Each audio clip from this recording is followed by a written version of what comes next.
And we go on. We're recording. Fantastic. This is Dr. Kat Schreier, founder of WaterCitizen.com, and your host for the Water Show, being know the Water Show. And we came back for a Water Special Edition at the Urban Water Institute here in San Diego. And you can recognize where we are. This is gorgeous Hilton.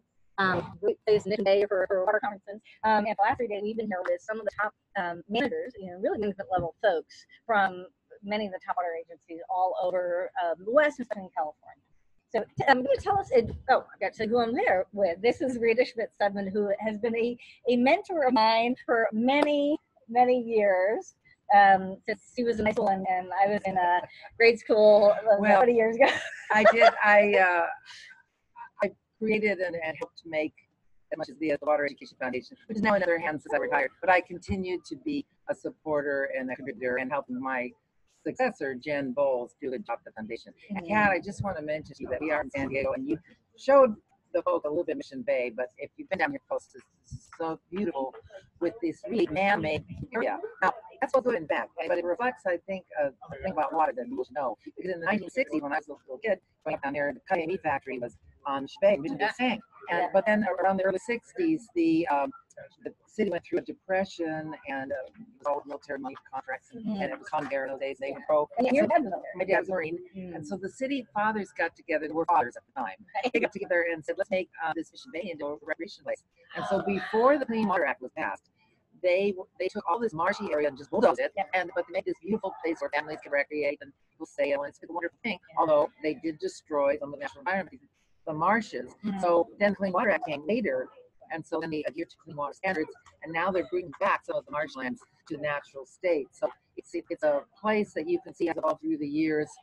And in general, I think the project is good, and I think the direction to move more environmental now is a good direction. That that is very cool, because as I tell people, we've been to we've done a lot of work that people do online education and online launches, and often they'll say do an online course on how to develop online courses and develop online business, and then as a bonus they say come for a live event. We do a great 3-day live event, and then and you actually do a lot in a 3-day live event, and then at the end you have the option of doing say a $10,000 $20,000 mastermind or something, or for a whole year, and they'll actually build business. And often these are the kind of places they want to be for them, because if they're together, they're not going to like step outside. Oh, we're going to deliver this restaurant. They're all kind of really self-contained. So these are really good venues for those kind of events. And they're interesting to see how they evolve with the water in the history of the United States.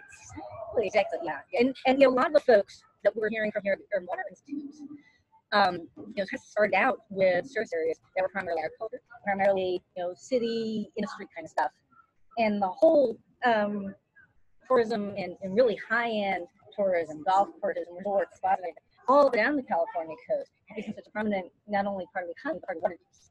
And how does that? So you've been with the Water Institute for a long time. Well, I was 34 years with the Water Education Foundation as a journalist covering water. We'll talk a little bit about the work they do. Yeah. And then when I retired, I wrote a book called Water, more or less, and it's available on Amazon. So talk about that. It's a wonderful. What I did was I retired, but I just had water in my blood, so I wanted to write about the history of the different watersheds and tie it to things that people were interested in, like popular literature and movies and books and things in our history. Because you always hear about the cattle fight versus the farmers and the wars, or the water wars, and that's really true. Water is for biting and whiskey's for drinking, and we have so much of that in our history. So I. After I left the foundation, wrote the book, then you were asking about this organization, and I did join the volunteer Urban Water Institute to help them bring programs to people beyond their own water users, and that's what they're trying to do, and that's what we're down in San Diego.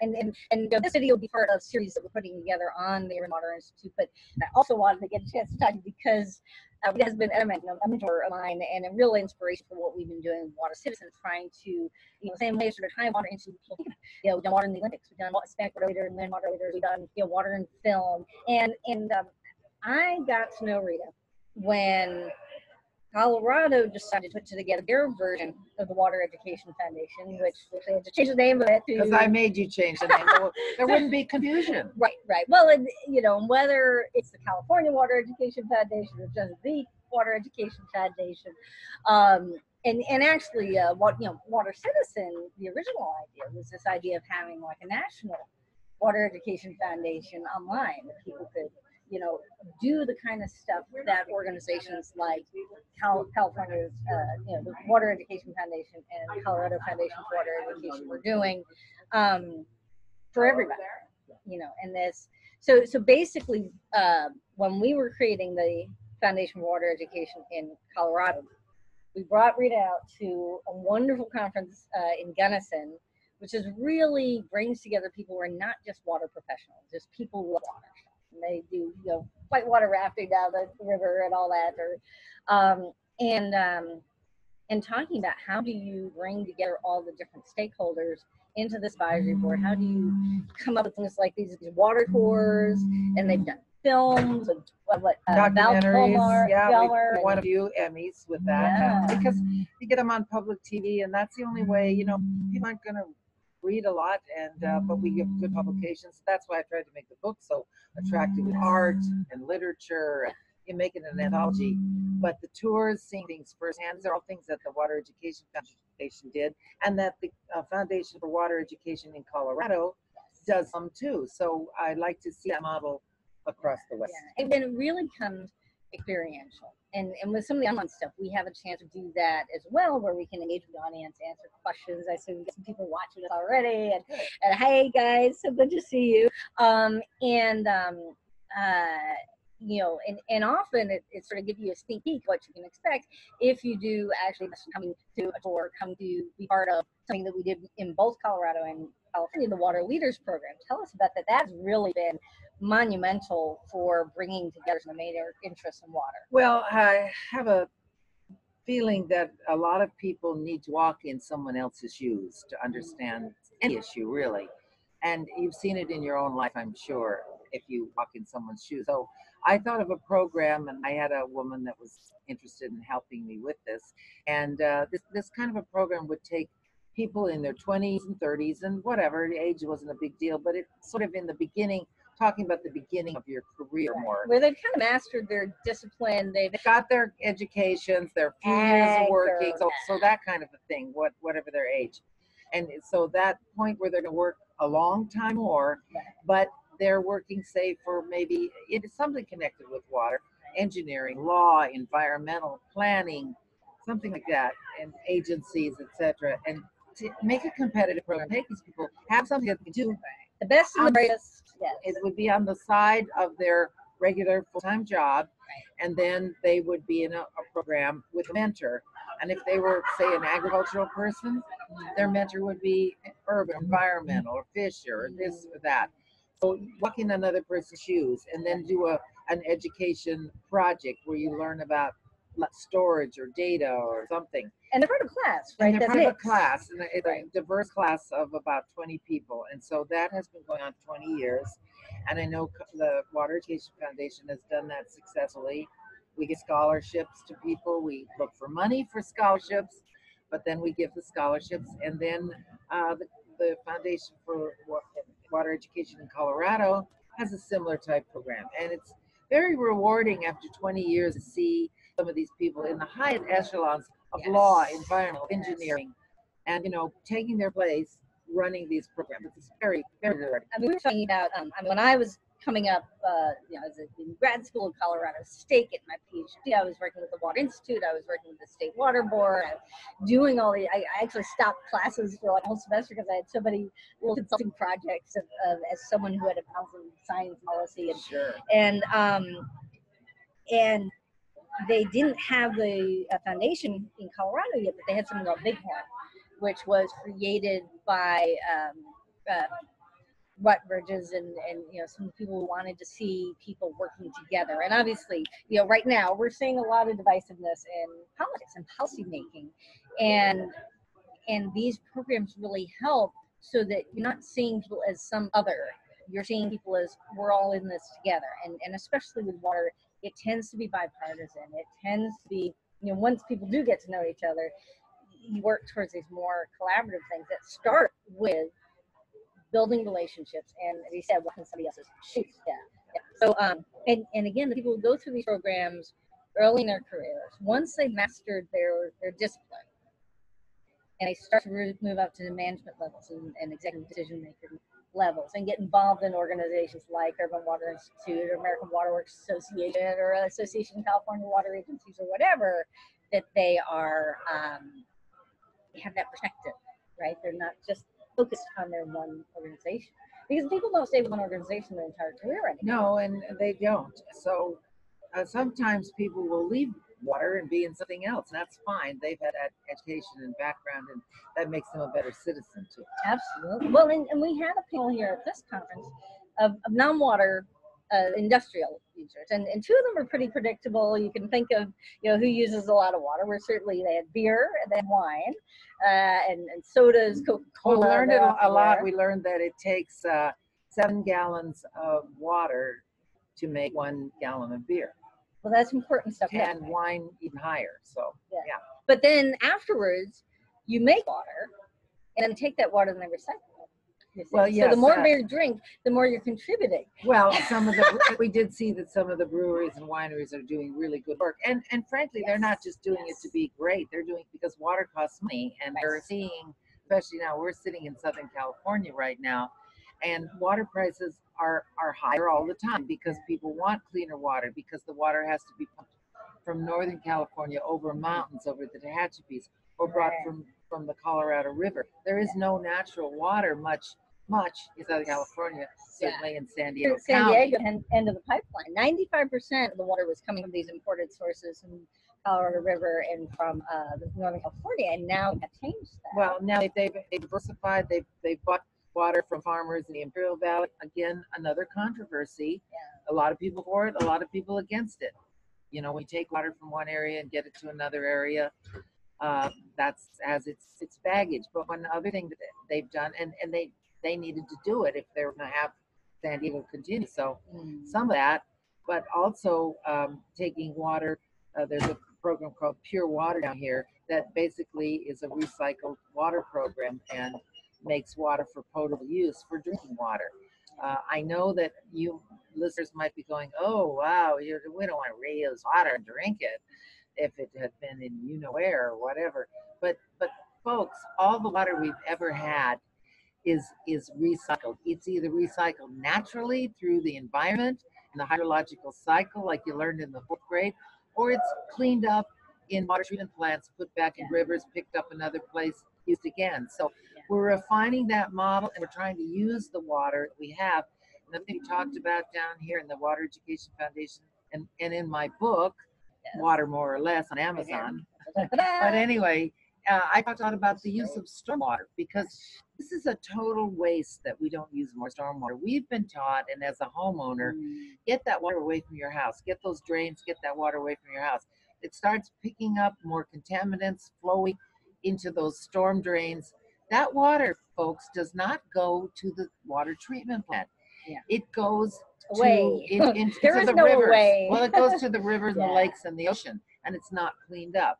So now we're looking at water as a resource, and we're talking about spending money to clean up that water, use more storm water. So using more storm water goes into the river, and then someone puts in a pipe and they take it out of the river, as opposed to just letting it loop. And recognizing that the first classroom is going to use it anyway. Why don't we just put it directly back into the wastewater to use all these amazing technologies that have been developed? Well, the technology, but the education of the public, and the public supporting water reuse, stormwater reuse, capture. We're even talking about models where in a home, your gray water, which is the water from your washing machine and your sink, not your toilets, but this is called gray water, that can be recycled in a basement and gone right out into your garden. So we could talk about showers and lower for flowers. your water bill. Showers for flowers. Yes. So absolutely. There are some unique things happening, and I think with the price of water going up and the people wanting good water quality, we will be looking at these innovative technologies and building those in. You use and now. We've gone beyond what we're doing. Yeah. I mean, if you've gone to Disneyland, you have ground recycled water. That's Right. it. Because the Orange County Water District takes the water, cleans it up, puts it in the ground, lets it settle, cleans it up, and serves it. And it's good water. We drink it. And an really interesting panel that we heard today was up where you were working up in Northern California, where people have been associating Southern California as water shortages, as being the drier part of the state, as needing all their water in from the north and Colorado River. And one of the reasons why that water from the north was cut off was because of need for habitat in the San Francisco Bay, in the Delta. And suddenly the Northern California cities are finding out that that applies to them too, that water needs to be left in there for habitat. It does. So they're starting to look at the same sorts of reuse, applying the same technologies. We heard from Paul from Monterey talking about how much like the lettuce washing that's done up there. All these pre-washed salads that you get and everything, they would just kind of percolate that water into the ground, and instead they're putting that into the reuse. Well, Kat, I think that has to do with the idea of teaching people about one water, one watershed. And I always say we have school education programs, and I always say that we teach children, you know, things like what's your name, where do you live, da da da, and what is your watershed. Yeah. Now, I know that most people don't know what watershed they live in, whether they live in the Santa Ana or the San Gabriel or the Sierra or whatever. But knowing that connects you with your water. And then as we start thinking more regionally, then some of these agencies that are in wastewater or versus clean water or water supply or that, they can work more together. We'd have a more holistic plan. And that's why when we talked in that panel of Monterey changing its name to from the Water Monterey Pollution Board, whatever, blah, blah, blah, to Monterey One Water. That was perfect because we've got to get that education out that we are one water, one watershed, and we work together and to solve the problem and to use water efficiently. One of the things I think is so great about what organizations like Foundation, the Water Education Foundation, and WaterCitizen is so many organizations say let's if we want to teach people about water, let's talk to kids. There's a gazillion programs out there for kids, and a lot of them aren't very good. Well, not very good. And how many viewers out there live where you lived in 7th grade? Okay, it's always about the 7th graders. 7th grade, suddenly that's that magical age where you learn about water, and it's true, you develop a water ethic. Well, I think that's why the Water Education Foundation and what I've done in my book, water. That's okay. You don't have to touch it. It's on Amazon like everything else. It's a great book. It's just gorgeous. go get it on Amazon. Fabulous. Yeah. Anyway, what we try to do is get people to realize that wherever they move, you know, they're connected with the watershed and how that water gets to them, gets cleaned up, etc. And so the programs where teachers are really involved. That's why we have a program we support called Project WET, Water Education for Teachers, because the teachers are invested in it and believe in it. It's not something we just send out. Yeah, and WET is really cool. I got certified in Project WET, and it's really cool because it's got the lesson plans and everything, and what equipment you need and everything for all ages. There's not just, you know, one shot in 7th grade science class. It's in its different disciplines. It's writing about water in English class. It's just all sorts of ways looking at water at all different age levels. So if you're dealing with little kids, you do little kid stuff. And if you're dealing with high school kids, they had a really cool one where you had to figure out where the contaminant was coming from, going back to the graveyard, to the well in England, which is where I a lot remember of that. They had the graveyard, and they had the people living here, and they had the factory over here, and this and that. And that was, I remember that. That was quite a good one. It really sticks with you when you do something like it's like Law and Order. Or you know, especially like, you know, whatever, one of those police shows where you have to trace it down. Okay, so we got to wrap it up pretty soon. You know, I love the fact that we do things with the Water Institute, with these, you know, things like tours, with you've had this award-winning magazine that's now available online. Yeah, Western, for folks that are interested, WaterEducation.org is where you can access a lot of free good information. WaterEducation.org. And you can learn about where your water comes from. It's all free, and you can get connected with Western Water digitally. And there's a program called Aquaphonia that comes out every morning at 8 o'clock with all the news stories about water. And that's free. You just send your email into WaterEducation.org. And there's another thing we've been called Waterpedia, Aquapedia. And you look up things like what is groundwater, what is this or that. It's all there. It's all the water words. So a big free education available at WaterEducation.org. So real quick, you had a panel of journalists and different types of journalists. You had, you know, an old school, I'm blank on his name. He was the head of water stories for LA. Yeah, we had Tony Perry, a Pulitzer Prize winner. We had Rai Revolt from San Diego, a digital for Yeah, so good an online. investigative reporting. Yeah. We had Jennifer Bowles representing Water Education Foundation, and then we had a pollster who told us about the amount of people who believe news is fake. That's about 39%, unfortunately. And how many people get it from things like Facebook? I mean, that's a lot. That was of like 28%. Yeah, get their yeah, news from and Facebook. you know, people who are doing these specialized news media on environmental issues or on water issues or something, and how important it is, you know, that we don't just have. Used to be that media was called the fourth estate, right? Yeah, you had, yeah, that journalists had, Right. you know, were part of the government essentially, as you know, this interpreter was going on, and the journalists were here and water managers were here, and now there's an opportunity for people who have expertise in water, and people can learn how to create their own shows. Well, And- yes, and that's what you've done, Kat, and that's what I Yeah. congratulate you for doing, is getting out there, getting people to know these things, and at no cost. And I think you're doing a great service, and I thank you very much. Thank you, thank you. And we've always also highlighted women water leaders, and you started out, but there weren't quite as many. No, Have you seen a there weren't change? any. Oh yes, oh yeah, I have. And my husband tells me not that one thing again. God, I tease him, but no, there were like one or two women in the room. They were usually secretaries. I've been a secretary too. I've been everything. A journalist has to do everything. But there were some men that just came up and said, if you're not a lawyer or an engineer, how do you think you can learn this stuff? And how do you think you can be in this world? I just plunged ahead, and I will say there were some other men that were fantastic in saying, I'll help you learn this. Yeah. So, you know, but I think that women coming into our own, and a lot of women getting degrees and in you law know, and engineering. my husband became dad. He's the biggest promoter of women since we have a daughter, and she's successful in the movie business. So Wow. it's been fun, and it's been Fantastic. great being with you today, All right. Hey, and talking to all your people, Kat. thank you for so much for your time. Remember, there's Rita, two things: fabulous. Water more or less on Amazon, and watereducation.org. Best to all of you. Thanks so much, guys, for watching, and stick with us. We're gonna have a whole bunch of features about what happened here this week at the Urban Water Institute. Right. And be in the know with the Wawa Mojo. This is the watershow.org. Thanks so much. Take care.